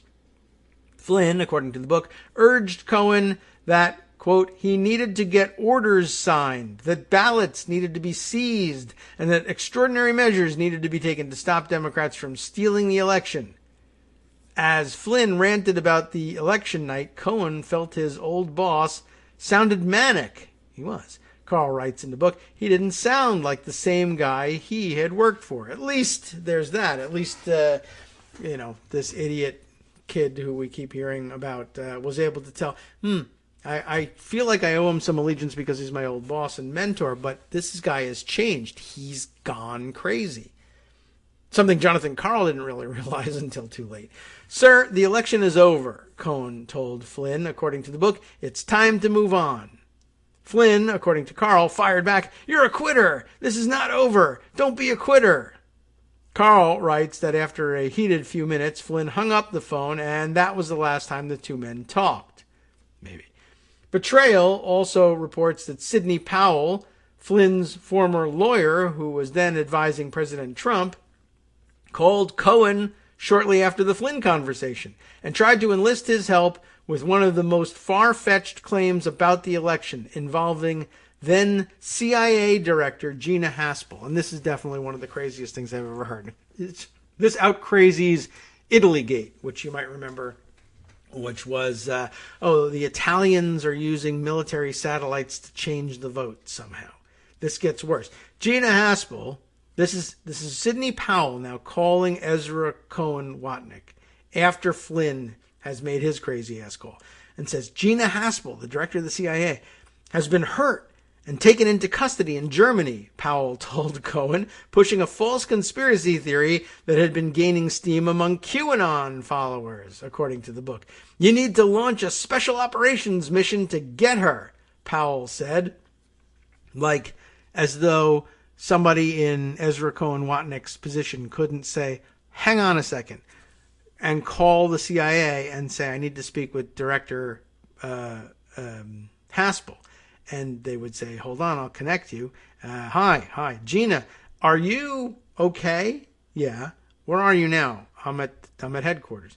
You're in the CIA headquarters in Virginia. Yes, because I just got a call that said you had been injured and captured by German authorities in some sort of clandestine raid to seize an election server. What? No, I've been here all day. I mean, I don't know. I went out to breakfast this morning, but whatever, I'm the CIA director. I shouldn't tell you what I was doing, but I wasn't in Germany. I'm here. I'm just fine. And then you get back on and say, Sydney, I'm talking to Gina now. She's in Virginia. I don't know what you're talking about.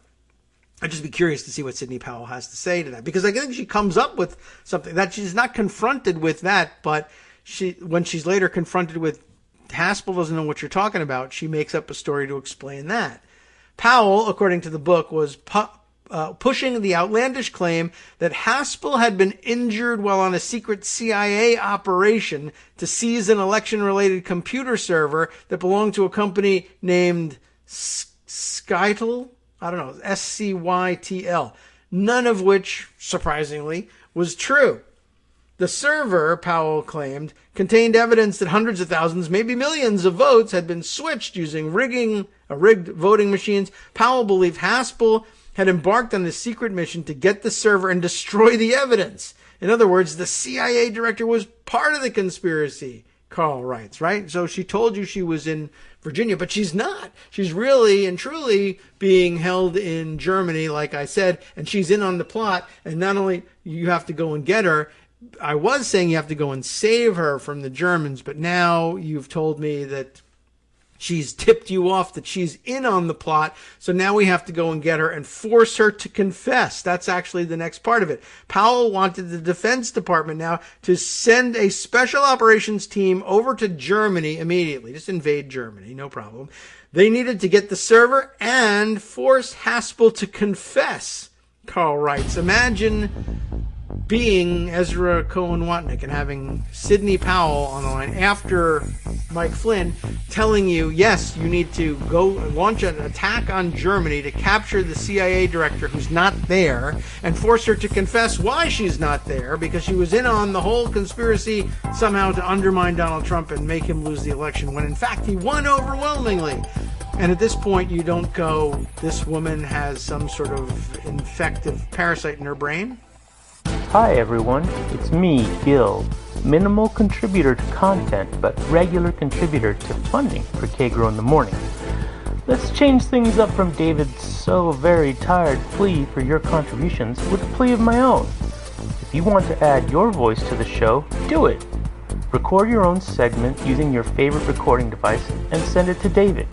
Read an article and give your opinion. Write your own essay and read that. The sky's the limit. Well, not really.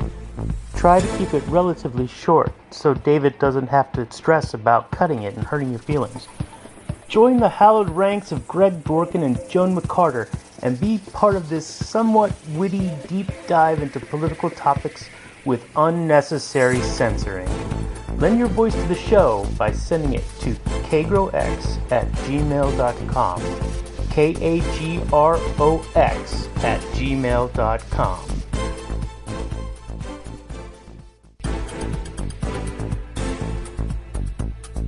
All right, welcome back now to the Kagro in the Morning Show here on Netroots Radio. That's we're right about at the end of the article at this point, but yeah, I didn't see this part yesterday. Maybe this was added, or I just skipped over it in my haste yesterday. But the last two sentences or so, at least, wrap it up nicely.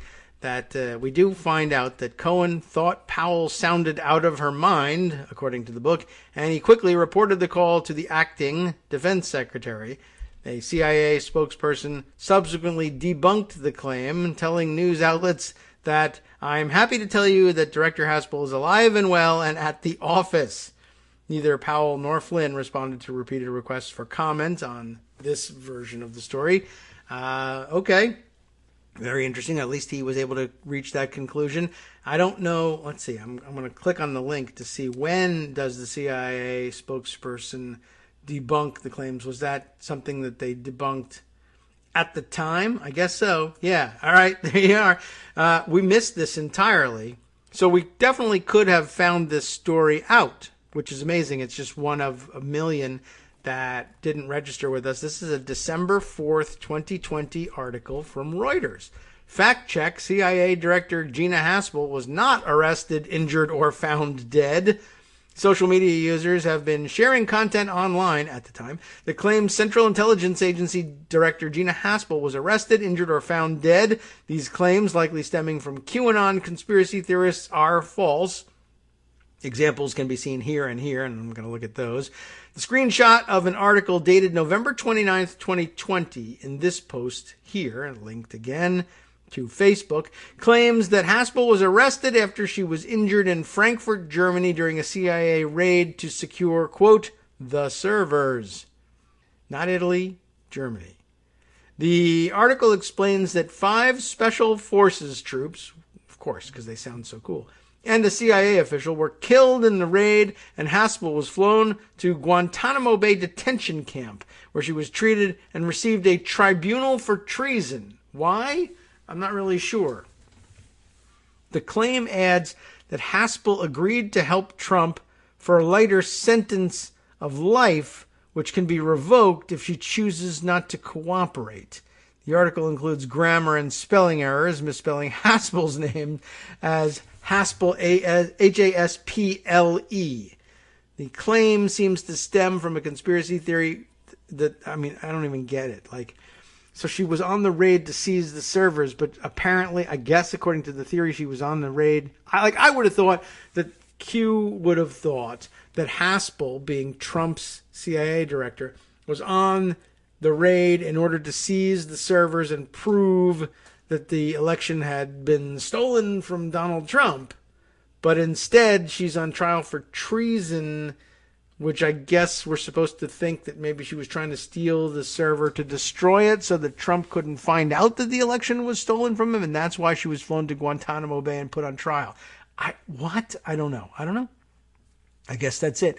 The claim seems to stem from a conspiracy theory about the United States military seizing election servers from electronic voting company Sykes, or whatever they call it, in Germany. Reuters fact-checked previously debunked this claim here. I almost want to look at that. Sykes said in a statement that the U.S. Army had not seized anything from them, and they do not have offices in Germany. Now this feels more familiar. CIA spokesperson Nicole DeHaay, D-E-H-A-A-Y, DeHaay? I don't know. Anyway, she told Reuters via email, well, this is the most absurd inquiry I've ever addressed, but I'm happy to tell you that Director Haspel is alive and well and at the office. The claims that Haspel was arrested and injured in a CIA raid or that she was found dead are false. The posts on social media present no source or evidence for their claims.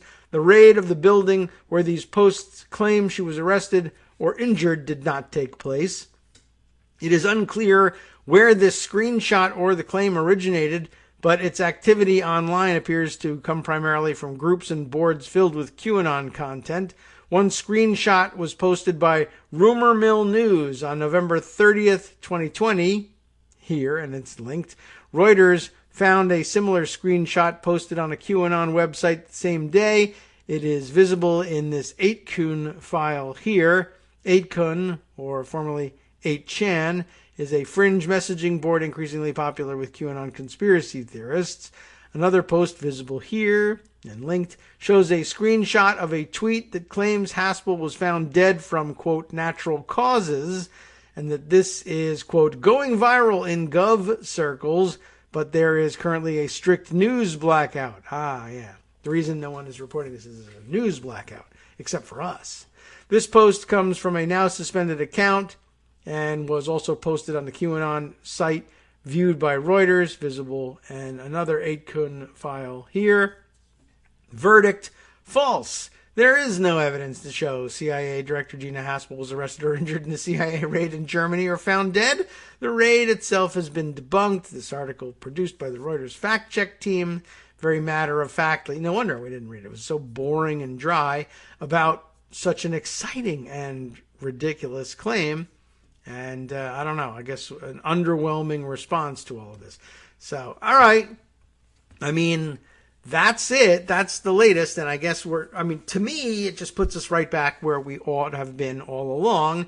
As I keep pointing out to people think it's a joke or I'm kidding around when I say it really should have meant something to the press that Donald Trump painted his face orange every day. I know it was like a shade that what can I tell you? Everybody was like, oh, well, he's putting on bronze or he's trying to have a fake tan. We all understand and recognize that. But I was like, that's not a skin color. That's not a real tone. I mean, he's almost as orange as one might paint their face, as I said the other day, if you were going, as a booster to the Denver Broncos game or something. It was that orange. And the separation, like the border between where he was putting the paint and his underlying skin tone was like out in plain sight. You should have been able to tell this is a guy who's mentally deteriorating just from that. I'm not kidding when I say he's in why don't we regard him as being in Vermin Supreme territory? He's not wearing a boot on his head. No, but he's painting his face orange and everyone can see it. And he pretends it's a tan. Just like he pretends now that the insurrection was loving and tourism and hugging and kissing. I mean, no guy who does both of those things should be regarded as anything but a street corner lunatic. Why weren't we doing that? If you're ever wondering every 4 years when they go up to New Hampshire and somebody writes a comical article about Vermin Supreme and how weird he is. Like, what would happen in an alternative universe? So through what logic, I don't know. But Vermin Supreme is actually nominated by one of the major parties. He wins the New Hampshire primary, and he goes on to win the presidency through whatever thing, a crazy accident, whatever. What would that be like? And the answer is, not much different. They would have press conferences just the same. I mean, you can't imagine that would be true because for some reason, Vermin Supreme is universally regarded as out of his mind. But think about what Trump was believing and what his associates were doing, what was just described to you. And say, what's the difference between... the only difference between that and Vermin Supreme is that Vermin Supreme would tell you, that's stupid. Gina Haspel wasn't captured in Germany. That's ridiculous. I actually, I'm weird and I have crazy ideas, but some of the stuff is, I don't think I'm as disconnected from reality as those guys. But, try to imagine Vermin Supreme showing up with a boot on his head in the White House briefing room and Jonathan Karl not treating him with total, disrespect, right? Because look, he's got a boot on his head and a crazy beard. The other guy's face was painted and you could see that. And he told you he was 6'3" and he wasn't. And then he was 229 pounds or whatever and he wasn't. And that you should eat ivermectin and that maybe you could inject bleach and put light in your, light bulb up your ass and fix COVID. And you were all like, well, this is Trump being Trump. What can I tell you? And then you wrote a book saying it's just Trump being Trump. And then you had to finally write a second book that says maybe he was kind of weird. I don't know. But he's not Vermin Supreme. I'll tell you that. I don't know what the difference would be. We might have better policy, and I'm not even kidding about that. Would make a good joke, but it might also be true. I don't know what to tell you. They were bonkers. And by the way, speaking about when I was saying, well, what his crew was up to and who he believed, that's not just a giant leap in logic either. Remember that subsequent to this story, Sidney Powell calling Ezra Cohen Watnick and saying, Gina Haspel's been kidnapped in Guantanamo, captured in Germany, and she's in Guantanamo. Maybe she's a traitor and she's seizing the servers and we got to do something and send a special ops team now. And she sounds so crazy. Subsequent to this story and this call, the United States Secret Service is still admitting this person to the Oval Office to meet with the president to discuss the election response and the possibility of plotting a coup to overthrow the United States government. They let this go because the president of the United States, ostensibly, is interested in what she has to say. I want to meet on this craziness with this crazy person. That's who I want here. That's who I want to leave behind as special counsel to investigate the election. Can you imagine that? That almost happened. And yet, Jonathan Karl's like, now, maybe this wasn't so good after all. I'm not so sure. Now, my eyes have been opened. I don't know where all the rest of you were all this time, but I've finally seen the light. And I hope the rest of you can come around to this. Read my book, and you'll have your eyes open too. I don't know. Now I guess I'm aligning myself more with the reviewer than I thought I was going to. All right, there's more. There's other things. There's other stories, although really, honestly, why you would talk about anything else at this point, I have no idea. But it's true. I got to follow up on the story that Dave R. sent to me yesterday. I don't believe I made the connection explicitly enough in discussing it, and I don't think he thinks so either because he followed up with another email just to make sure that we understood this.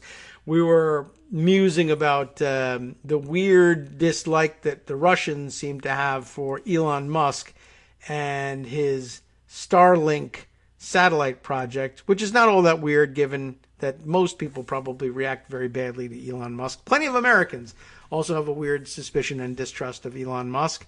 That's something we can support. There, we're talking now. Now we're talking about Australian aliens again. We're all on the same side when it comes to dealing with Elon Musk. Except I really do like the look of those first Teslas, the really nice ones, the first ones that came out. All the other ones are ugly, and I don't want them. So anyway, that all aside, I figured that they didn't like the idea of an American national who might be a crackpot financing a huge network of low Earth orbit satellites to provide anything, much less internet, that they would like to control themselves. Then I don't know where they came up with the idea. Maybe just they were looking for something to defame him with. The idea that he would, A, be able to change the content of the entire internet for Russians, but B, possibly also hijack cruise missiles and do all sorts of other damage. And that wasn't, I guess, designed to make Americans dislike him so much as it was to give the Russian government pretext to take some action against his Starlink network. So, but they didn't bother to do it directly.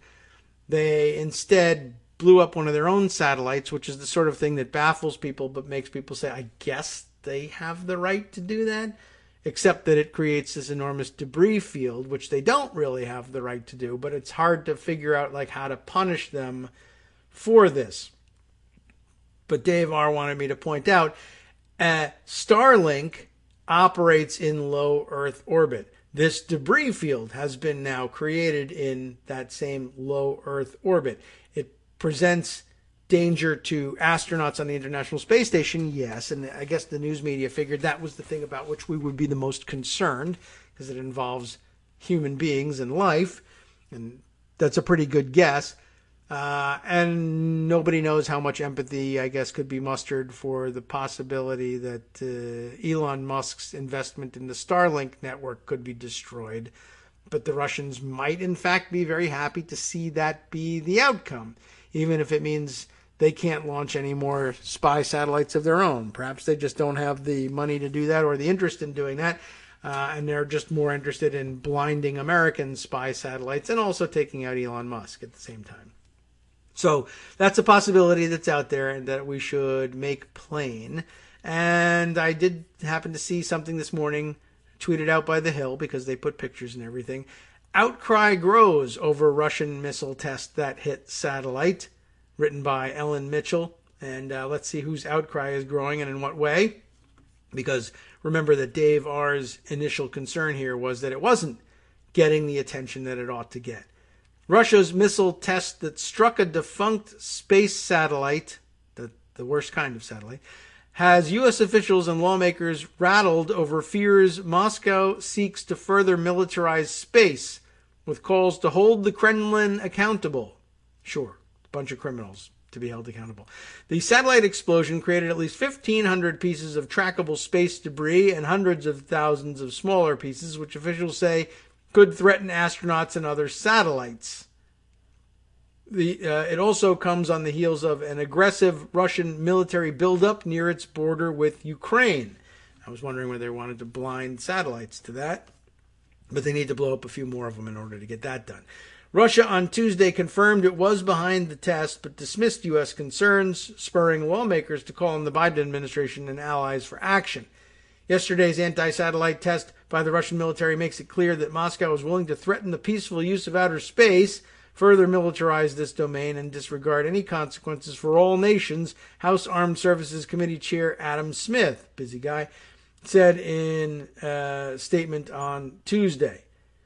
The American people deserve a responsible assessment and response to this event, whatever it might be, and we must hold Russia accountable with the support of our allies and partners, Smith said. U.S. officials and lawmakers worry that the ground-launched missile, which hit a Soviet satellite sent up in 1982, is indicative of ramped-up Russian efforts to develop and test space-based systems and weapons, or the opposite, and making sure that nobody else can ramp up their efforts to develop and test space-based systems and weapons. The Kremlin in recent years has sought to outpace the U.S. in the hotly contested space domain, often referred to as the new, quote, Wild West, testing several anti-satellite weapons, lasers, and other armaments that could prevent the effective use of American and allied satellites. In a report released earlier this year, the nonprofit Secure World Foundation assessed that Russia is highly motivated to continue development efforts on its anti-satellite weapons program. Those efforts were on full display in July of 2020 when U.S. Space Command accused Russia of holding a non-destructive test of a space-based anti-satellite weapon. Now, they've had a destructive one, but not space-based. Anyway, General John Raymond, the head of Space Command, said at the time that the test was further evidence of Russia's continuing efforts to develop and test space-based systems, and an example that the threats to U.S. and allied space systems are real, serious, and increasing. Monday's test furthered those fears, with State Department spokesman Ned Price telling reporters that Russia's dangerous and irresponsible behavior jeopardizes the long-term sustainability of our outer space. Yes, okay. Pentagon spokesman John Kirby, meanwhile, said Monday the U.S. is closely watching Russia's capabilities as they could pose a threat not just to our national security interests, but the security interests of other spacefaring nations. Criticism also came from across the Atlantic, with NATO Secretary General Jens Stoltenberg calling the test a reckless act that could threaten the International Space Station, but primarily by NASA and Russian space agency Roscosmos. Oh, I'm sorry, not but primarily, built primarily by Russia and NASA. Anyway, who cares? We knew about that. While the United States and its allies have condemned the missile test, it is unclear what more they can do to respond to the move. There are no universal norms, rules, or principles of responsible behaviors relating to threats by nation states to others' space systems. Russia earlier this month opposed the United Nations resolution that would move to set up such guidelines. The measure, which would establish a working group to make recommendations, was approved by the UN's First Committee in a 163-8 vote, but rejected by Russia, China, Cuba, Iran, Nicaragua, North Korea, Syria, and Venezuela. A great group of guys, if you ask me. Sure. Russia's defense ministry, in a Tuesday statement, defended its military moves, asserting that it was building its defense capabilities due to the establishment of the U.S. Space Force last year. They're pretending to be afraid of that. And Washington's own weapons tests. The U.S. last carried out a major anti-satellite missile test in 2008, though at a much lower altitude than that of Moscow's. Still, lawmakers want to see some action, and fast, with Senate Armed Services Committee ranking member Senator James Inhofe of Oklahoma demanding that the Biden administration make it clear to Russian President Vladimir Putin in no uncertain terms that this is unacceptable. Okay, we'll write that down. The State Department's top spokesman said Washington will work with allies and partners to respond, but as of Tuesday, it was widely unknown if the administration had yet reached out to other countries on the matter. Asked what options the U.S. has, Price said he didn't want to get ahead of where we are and didn't want to telegraph specific measures. When asked if the agency had reached out to Russia or other countries, a State Department spokesperson told The Hill that as a general rule, we do not comment on private diplomatic conversations or correspondence, so no answer there. Kirby also said Tuesday he had no communications to speak of and no additional context to offer regarding the Russian test. So, okay. Nothing forthcoming, but at least we know that there are some people taking it seriously. So I guess at least Dave gets his wish there. There's more interest in it and coverage of it. And we've clarified the situation, too, that if the Russians really did have it in for Elon Musk, they blew up a satellite in, I guess, the right vicinity, that should worry Musk. But no word yet of any of his satellites having been taken out. But I guess if they're private satellites, I don't know how we would even get that news. But I guess if it starts raining debris, someone will have to admit to something at some point. I don't know. Maybe it was just a threat, and that next time we'll blow up a satellite that, when it fragments, will come into collision course with the rest of the Starlink satellites. I don't know. I guess we have to wait and see on that one. All right. Wow. Let's see. Trying to make some decisions about what to save for tomorrow versus what to bring up today. I guess today we can reiterate what we heard from Greg earlier. Another report from The Hill. Christina Marcos filing this one. House to vote Wednesday, that's today, to censure Gosar and remove him from committees. The House will vote on Wednesday to take up a resolution to censure Gosar. Remember, they can do that with a majority vote, and take away his committee assignments, also something that the House has to do and that a majority alone can do, for posting an anime video that depicted him violently attacking Representative Alexandria Ocasio-Cortez and President Biden. The move, confirmed by sources familiar with the plan, would make Gosar just the 24th House member, I guess in history, to be censured in the chamber's, history, and the first in more than a decade. Censure is an extraordinarily rare and dramatic punitive measure that requires the sanctioned lawmaker to stand at the center of the chamber as the resolution is read aloud by the House Speaker. Gosar currently serves on the Oversight and Reform panel alongside Ocasio-Cortez. The resolution will also take away his other seat on the Natural Resources Committee, where he serves as the top Republican on its Oversight Committee. Republicans warned that the move would lead the House down a slippery slope where they might remove Democrats from committees in the future if they take over the majority, but they were going to do that anyway. But Democrats said that any depiction or apparent endorsement of violence should not be tolerated. At some point it has to stop, said House Rules Committee Chairman Jim McGovern of Massachusetts. The Arizona Republican ultimately deleted the video last week following backlash over its depiction of violence against two of the nation's most prominent Democrats. Ooh, she gets a top billing as a most prominent Democrat along with Biden. She must like that, except she didn't want to be in the video. Anyway, that happened at a time when lawmakers now face unprecedented threats, most notably the attack on the Capitol on January 6th, which Gosar apparently helped facilitate. Capitol Police said earlier this fall that threats against lawmakers were at an all-time high. Gosar defended the video earlier Tuesday during a closed-door House Republican conference meeting and said he hadn't seen it before it was posted to his Twitter account last week. So somebody else did it, his staff. He said his staff did it. He also sought to clarify that he doesn't support violence against political opponents. Last week, Gosar said the video was meant to be symbolic of the debate over immigration and that Ocasio-Cortez represented Democrats' open border amnesty agenda, which is also not true. House Minority Leader Kevin McCarthy told reporters Tuesday after the meeting that it was not Gosar's intent to ever harm anybody, but it doesn't have to be. Gosar declined to answer reporters' questions as he entered the House chamber for votes shortly before the Democratic leaders finalized a plan to take punitive action against him. Ocasio-Cortez, for her part, expressed disgust with Gosar and said she'd ideally like him to be expelled from Congress altogether. But, of course, that takes a two-thirds vote. She added that neither Gosar nor McCarthy have reached out to her since the video came out, arguing that it showed a lack of remorse.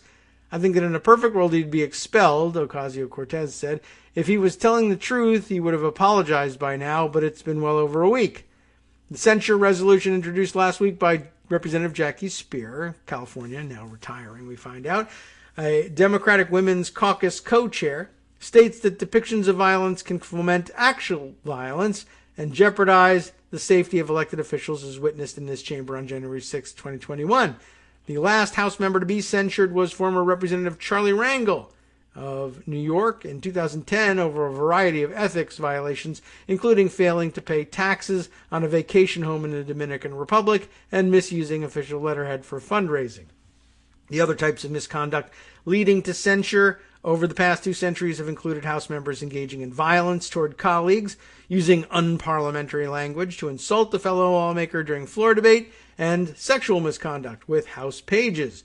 Democrats have long-eyed taking punitive action against Gosar, one of the most far-right members of the House GOP conference. There's a little bit more in here, although at this point I would like to point out that one of the reports out of the conference meeting yesterday, I'll have to scroll down through my tweets and find the thing, but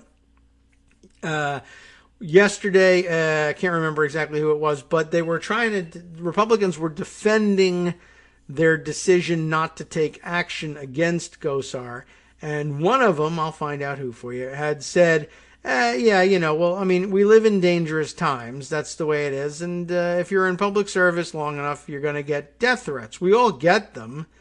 It happens, and you just kind of have to live with it, was the argument he was trying to make. But, of course, that glossed over the fact that, everyone gets death threats. It's just that now, you guys are the ones making the death threats. In other words, the death threats are coming from inside the house. And that's a totally different thing and ought to be regarded as totally different. It glosses over the problem entirely and distracts from it to say, yeah, sure, we all get death threats. I know that that's the case. All right, well, we're a little late with our music, but let's roll it out here. I did find the thing here. It was Tom Emmer, Representative Tom Emmer of Minnesota, head of the House GOP's campaign arm, the NRCC, conceding that Gosar's video was not appropriate, but when pressed about the threats against some Republican members, Emmer told, CNN, okay, when pressed about threats against some Republican members, I see, all right. Emmer told CNN, unfortunately, in the world we're in right now, we all get death threats no matter what the issue is. But still, very different from saying, what do you do with Republicans who are making death threats? That's not great. Oh, and by the way, late breaking news yesterday from our friend Ira Goldman, who keeps an eye on these things and the operations inside Congress, points out to us, thanks to an old case, Kilbourne versus Thompson. We'll have to look up the date of that one, but an old Supreme Court case that apparently jailing Paul Gosar for what he did is actually an option. Why? Not that they've ever done that or haven't done it for a long time, but remember that along with the prerogative granted in the Constitution to judge the qualifications of its members and punish them for disorderly behavior, there's no cap on what that punishment might be. And apparently, in the distant past, that has happened. Something to think about. Maybe we can look into that and read Kilbourne versus Thompson at some point. Not today, though, because it's time for justice to take the wheel. NetworksRadio.com. You have been listening to Kagro in the Morning with David Waldman. What's he got going on today? Well, let's see. Co-editor Nicole Hannah-Jones discussing her new work, the 1619 Project, A New Origin Story. Of course, always relevant. It's always relevant to find out how people will react to that, of course. Then, of course, the ordinary tour of the world and the nation next.